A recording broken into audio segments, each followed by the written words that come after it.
Next, separation anxiety, very similar to barking. You put a dog in a kennel, they bark like crazy, they never stop. Sometimes it'll be 2, 3 days straight, they just constantly bark. Anytime they're in the kennel, they bark. The other one is, you leave home, they tear up your house, they pee or poop in the house. Always bad. You put them behind a door and they'll break out of every kennel. Um, Ironically, one of the best treatments we've found for separation anxiety is separating the dog from the person that they have separation anxiety from. Now, well, why would you do that? The science here that we've done with our research is that if the dog gets that person, when a dog's misbehaving, they're whining or they're tearing up the house, what do? You go in there and you're like, what are you doing to my door? In a dog's eyes, if they're getting your attention, even negative attention, that's better than no attention. So you've just rewarded them for being anxious, and you're actually catering to their anxiousness. We want to separate the owner from the dog on that aspect, as well as we want the dog to also understand they can survive without their mom or dad.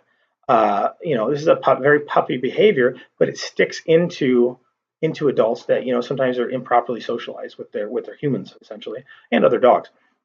So what I want you to spend more time apart from your dog until they're calm, and then that's when you can go in and give them attention. Now, you have a dog with separation anxiety. The last thing you want to do is get rid of the dog. You love your animal. You need to spend a few dollars and get yourself a very sturdy kennel. Stay away from wire kennels like we have here. Every anxious dog we've ever had has gotten out of one of those. We don't put them in them. We get nice heavy-duty kennels, plastic kennels with the metal grate on them. Get a nice sturdy one where you feel comfortable standing on top of it. If you can stand on top of it, that's sturdy enough. They can't tear out of that. I've only had 2 dogs ever get out of kennels. One of them was a nice, soft, flimsy one. They could bite right through it. And the other one was kind of a miracle dog. I don't know how he got out of everything we ever put him in.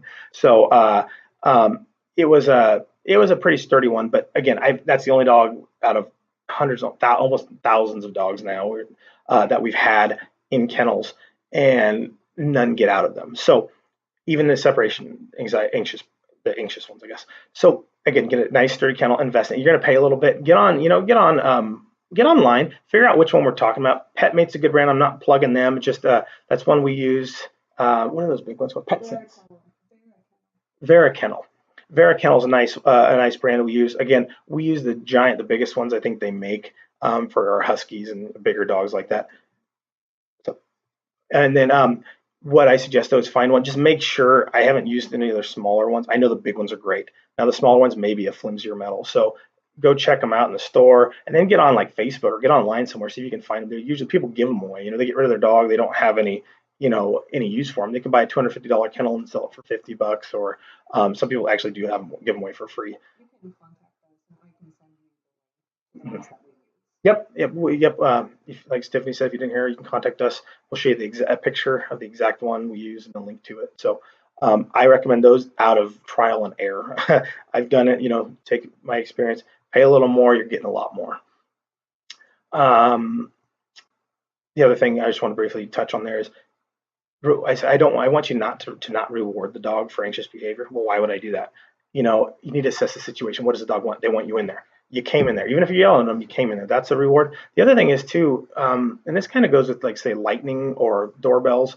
As soon as you hear lightning or the doorbell, we're oh my gosh, we kind of freak out. And then we see the dog freaking out and we go, oh my gosh, you poor baby. Comfort is just really another word for reward.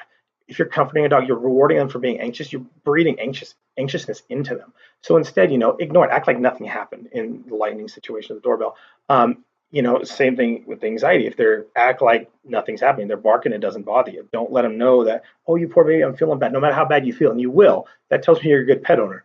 But you need to care about your dog. But you also need to understand that the dog has different needs than humans, as we talked about before.